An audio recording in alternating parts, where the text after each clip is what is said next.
This episode is brought to you by Igniting Imagination, a podcast to spark the spirit within you, from the Leadership Ministry team at Wesleyan Investive and Texas Methodist Foundation.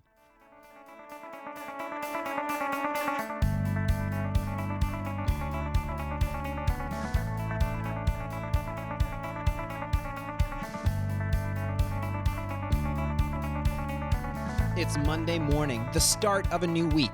How do you feel? Are you hitting the ground running, excited for what's to come? Or are you dragging your feet, doing everything you can to delay the moment you have to fire up that computer and get to work? My guess is that many, if not most of us, have fallen into the latter camp at some point recently.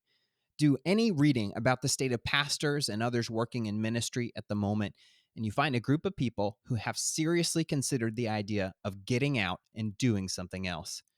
And let's be honest, there's a unique dynamic to working in ministry. It's supposed to be a privilege, a calling. And if we're struggling to do it, or even struggling to want to do it, it brings a measure of, shame. Maybe I'm not cut out for it. Maybe I'm not dedicated enough. Maybe my calling has changed, or I was wrong about it in the first place. But you know what? Maybe you're just out of ideas, and there is something you can do about that. And that's what we're talking about on today's episode of the MyCom Church Marketing Podcast. Thank you to everybody for listening. My name is Dan Wunderlich. I'm a United Methodist pastor, and if you at all identified with that intro, you are not alone. We've all faced the dreaded blank page, whether it's the literal blank page in our word processor or our journal, a blank canvas in our graphic design program, or maybe an empty social media calendar. There are seasons of life where this is an exciting invitation, but there are also seasons of life where this is a nightmare. And as we approach the 2-year anniversary of the start of the COVID-19 pandemic, we're going to take a few episodes to touch on topics that involve the realm of self-care. Because the truth is, we cannot predict the future. And as the old leadership maxim goes, the only thing you can truly control is yourself. And so whether we're in for more ups and downs or Omicron turns out to be the final major disruption, we'll be ready for neither option if we ourselves are empty. So we're going to explore why we run out of ideas and what we can do about it. Let's jump in. I'm going to start with a mini pep talk. I am a preacher, after all, and I care about you. I would not still be doing this podcast if I didn't. There was a host before me, and someday maybe one of you will take over this show. But I am still in your ears or your car stereo or your Bluetooth speaker while you're doing the dishes or cleaning the house because I believe in you and I believe in what you're doing. And I want to be explicit in saying this out loud because some of you don't have anyone saying this out loud to you. Some of you have bosses or team leaders or pastors who take your work for granted. Some of them legitimately don't understand what this job requires. Now, some of them do appreciate you, but maybe some of them aren't very good at expressing it. They either don't, they forget, they don't get around to it, or maybe the way they think they're doing it doesn't connect with you. We also have plenty of pastors who are doing this work. And so you probably don't have a boss or a team leader on site. It's unlikely that your DS is thanking you for all the social media work you're doing.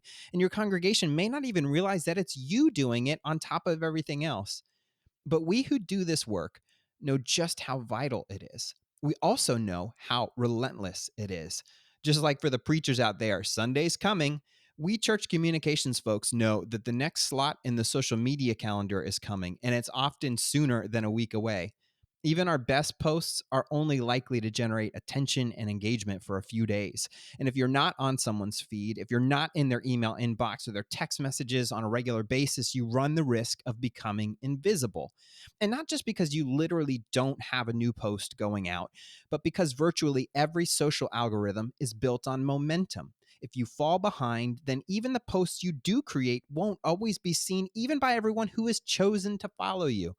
And yes, we've talked on this show before, and we will again today about repurposing content. Churches create massive amounts of content that can be remixed and re-released, but that's easier said than done. Brady Shearer of Pro Church Tools likes to say, on social, repeat equals defeat. So that nice cohesive branding package you spent all that time putting together, it might actually be working against you. That awesome video format you created for the current sermon series is probably not going to work next month because your audience's brain is going to tell them, you've seen this before, just keep moving.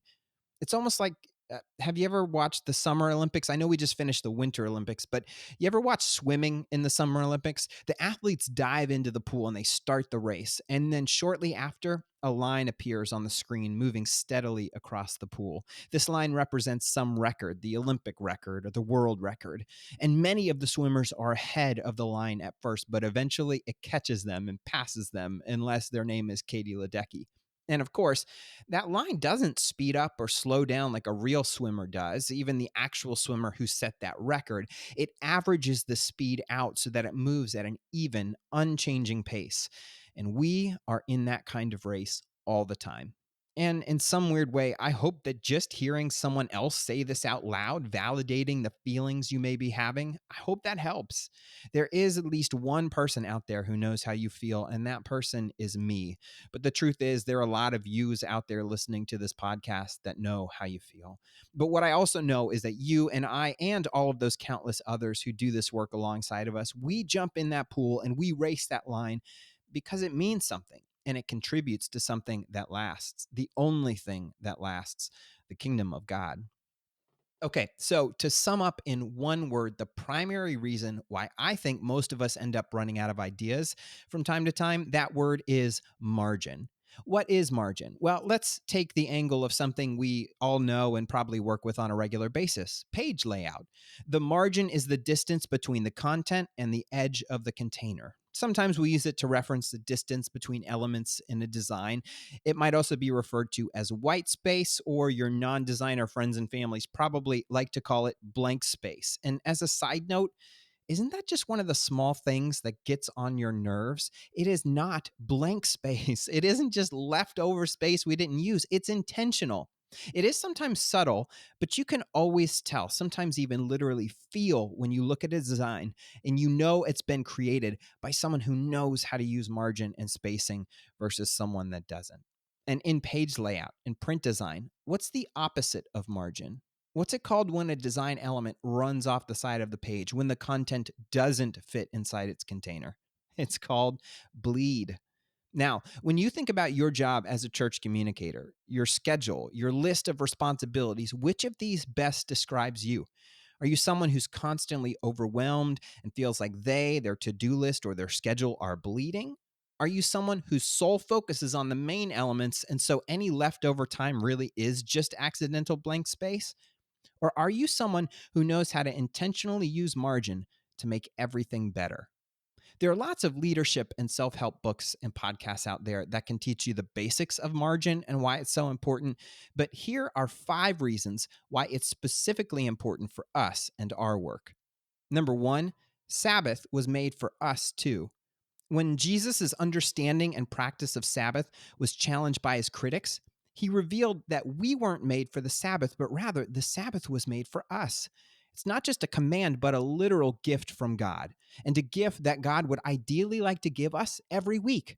The fact that social media and the internet as a whole is active and available 24/7 doesn't mean you need to be.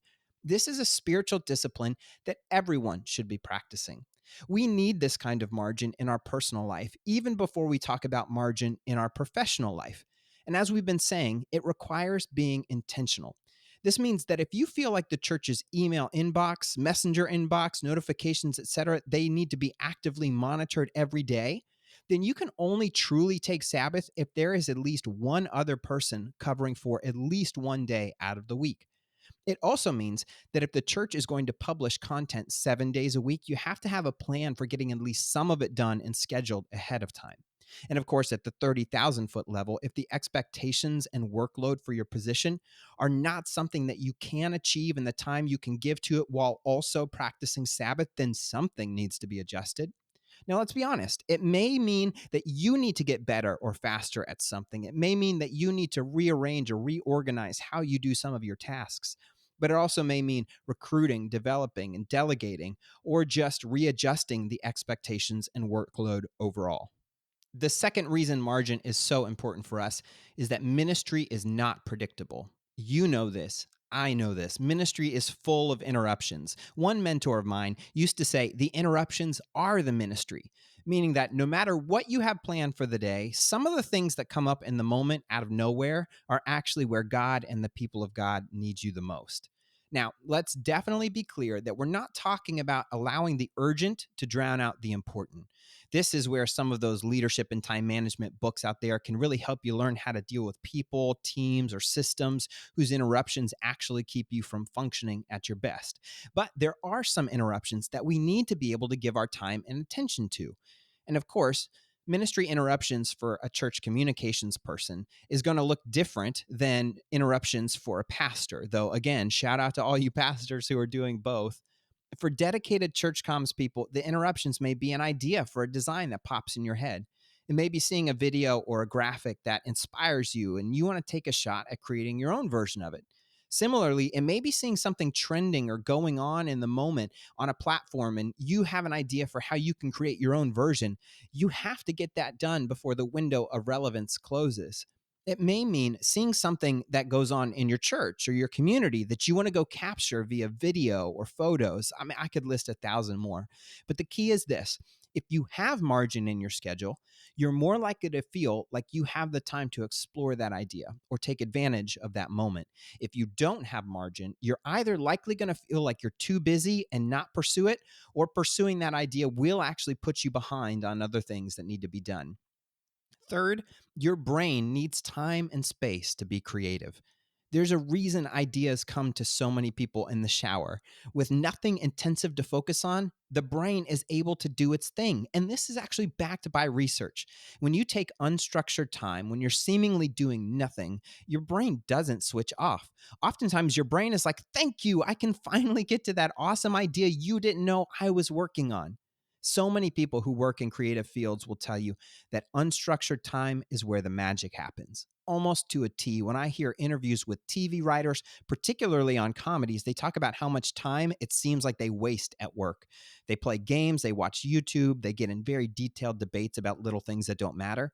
These kinds of activities give their minds room to play, be funny, be creative, and try out connections without the pressure of it feeling like work.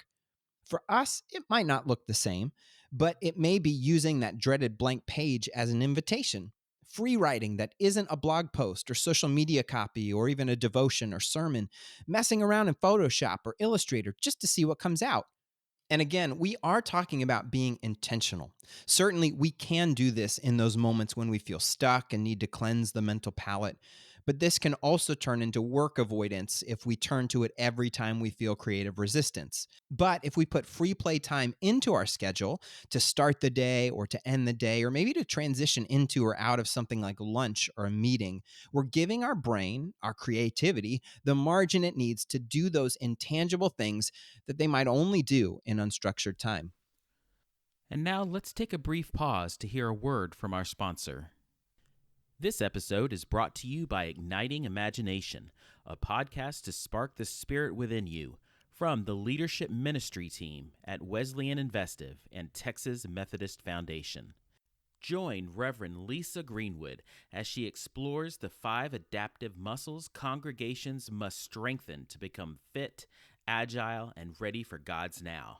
With special guests, Enneagram expert Suzanne Stabile, consultant, coach, and author Susan Beaumont, and in this upcoming season, Mike Mather, preacher and practitioner of asset-based community development, Shannon Hopkins from Rooted Good, Gil Rendell, author of Quietly Courageous, and so much more.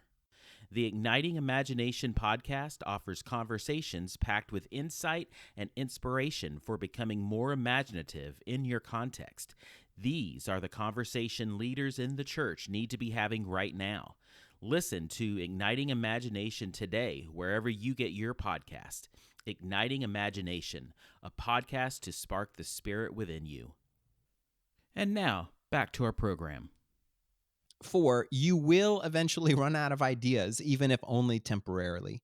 Even the most creative people will eventually hit patches where it feels like we're short on ideas. But if we have margin and are not always up against a looming deadline, it isn't as terrifying. You have time. In fact, the literal act of telling yourself, well, I don't have any ideas today, but that's okay because I'll have one tomorrow. That might actually shake loose the idea, or at least the beginning of one. That relieves the pressure, like we talked about in that last point.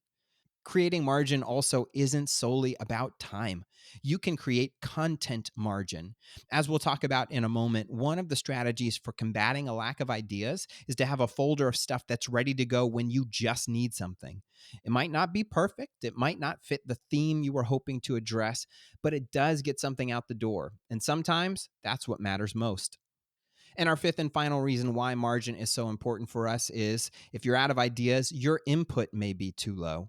Here's a quote from Steve Jobs on creativity. It's a little long, but I think the whole thing is important. Steve said this: creativity is just connecting things. When you ask creative people how they did something, they feel a little guilty because they didn't really do it. They just saw something. It seemed obvious to them after a while. That's because they were able to connect experiences they've had and synthesize new things. And the reason they were able to do this is that they've had more experiences, or they've thought more about their experiences than other people.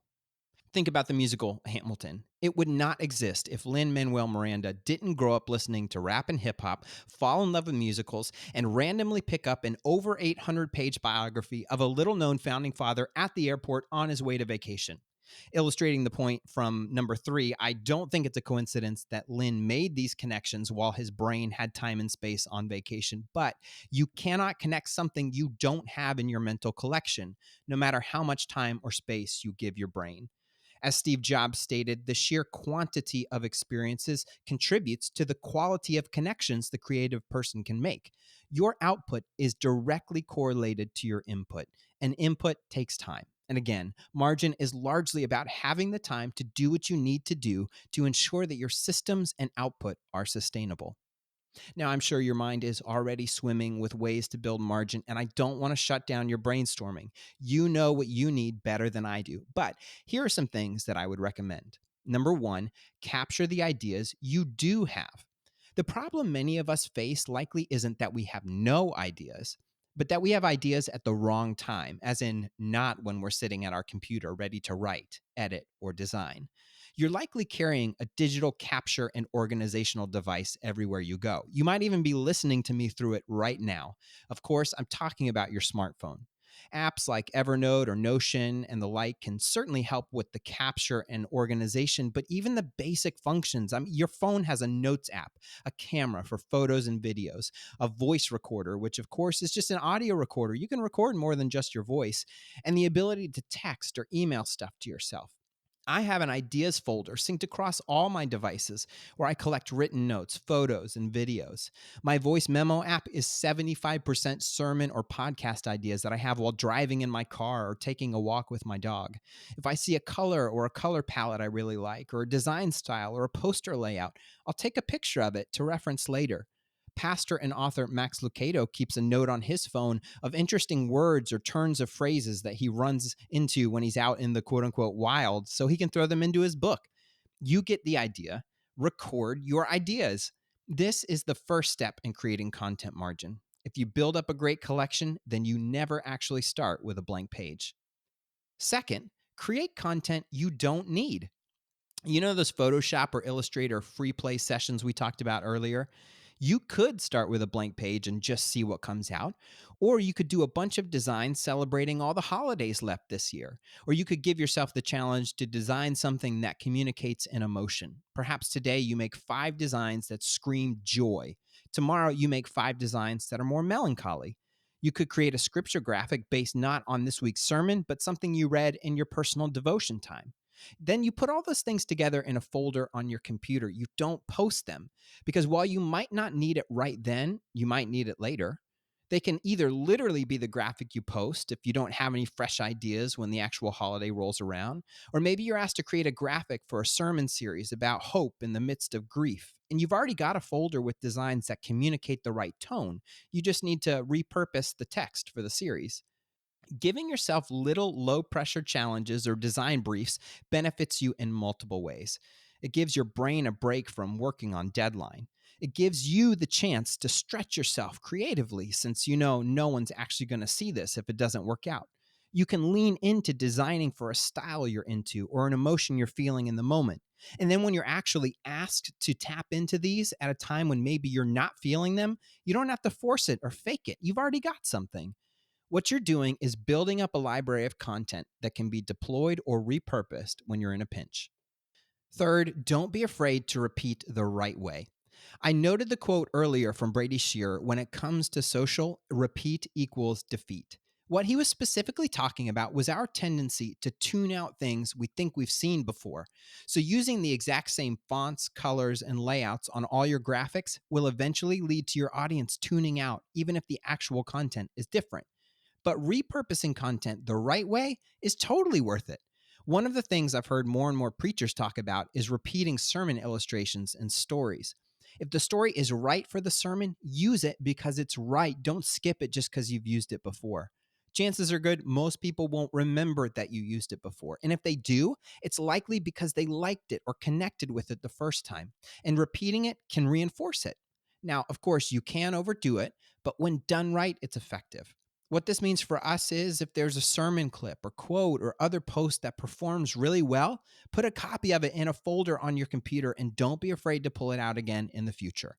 We've talked on this podcast before about repurposing sermon content. You grab those quotes or themes or snippets to share online, and that's a really great way to reinforce the message of that week. But you can only share so many clips the week after that sermon. Also, chances are pretty good you're grabbing just a couple quotes or sections because they best reinforce the main point or main theme of the sermon, but there might be other good stuff in that sermon. There might be quotes or sections that are really solid, but because they don't best exemplify the main point of that one sermon, they don't get shared. That doesn't mean they can't get shared in the future. Don't let that great content fall through the cracks. Grab it, save it, use it when you need it. Fourth, in the words of Michael Scott, I declare bankruptcy. Have you ever heard of people who declare email bankruptcy? They get so far behind on messages in their inbox that they just delete everything and start fresh. And yes, they may miss something really important, but the sheer pressure of the backlog is keeping them from being productive in the moment and moving forward. It's more helpful to make the sacrifice now so they can succeed moving forward. In our work, if you're feeling completely behind and in need of a reset, summer is a good time to do it. Subscribe to a service that produces done for you social posts and run with those during the summer so that you can use the time to take a break, rebuild a manageable schedule, and get ahead on work for projects in the fall. I can almost promise you that a month or two of generic posts at a time of the year when engagement's already pretty low, that'll produce the same, if not better, results than a couple months of posts created by someone who is burned out or completely feeling like they are falling behind every moment of every day. That time is better spent getting yourself ready for something like the back to school season when you can make a great impact if your work is done well. And if you don't have a budget or don't want to use a site like that, recruit some different youth or families in your church to take over your account for a day or two each week. Let them show off what they're doing over the summer. You might also have some easy built in sources for content like Vacation Bible School, summer camp, a mission trip, or photos or videos from things like campouts, cookouts, food truck rallies, or the 4th of July. Trust me, photos of smiling people having fun will always beat out an uninspired graphic. You can also spend your time using social media to actually be social.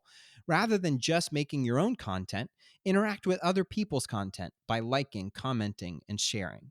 Now, again, I'm not saying that we should all do this. Don't go running to your boss and say that Methodist pastor guy said that I should take the summer off. But what I am saying is that you will only have margin if you make it. And especially if we're really and truly empty, that may mean making sacrifices in the present to serve the future. And my fifth and final recommendation is use deadlines, both real and artificial. Lorne Michaels, the creator of Saturday Night Live, says of the iconic sketch comedy show, the show doesn't go on because it's ready, it goes on because it's 11:30. We've talked already about how the unrelenting deadlines of our kind of work are a challenge, but they can also be an asset, especially if you're a perfectionist. And my guess is that many of us have some of those tendencies, even if we aren't full-blown perfectionists. We care about the details and we shoot for quality, and that's great until it has us working twice as long on something than is necessary. Now, of course, because of the kind of work that we do and the impact that it can have, we should absolutely strive for excellence. But we should also demonstrate excellence across our whole job. And that includes the stewardship of our time, attention, and talents. If we truly believe things like Sabbath in our personal life and margin at work are really important, then we need to make time for them. And that will likely mean putting deadlines or time limits on projects, even if they aren't technically due yet. An hour of margin well spent versus an hour of tweaking a project that is good enough, and I trust you know what I mean when I say good enough, that hour of margin has the potential to pay far more dividends. And now, listeners, we want to hear from you. What strategies do you use to create and maintain margin in your life and in your work? Do you have any tips on how to collect and organize ideas? Email us at podcast@umcom.org, and we just might share your thoughts or recommendations on a future episode. And you can, of course, use that email, podcast@umcom.org, to send us any feedback or topic suggestions you have from the show. We always love hearing from you. And as always, the easiest way to support the show and help other church communicators like yourself find it is by sharing this episode with your friends and colleagues, or by leaving a review on Apple Podcasts, Google Podcasts, Spotify, or whatever service you're listening to right now. And did you know that United Methodist Communications is celebrating 80 years of ministry? Your support ensures that the latest denominational news, dynamic stories, and informative articles will continue to connect our global community. Make a tax-deductible donation today at resourceumc.org/giveumcom. Thanks again for listening to the MyCom Church Marketing Podcast.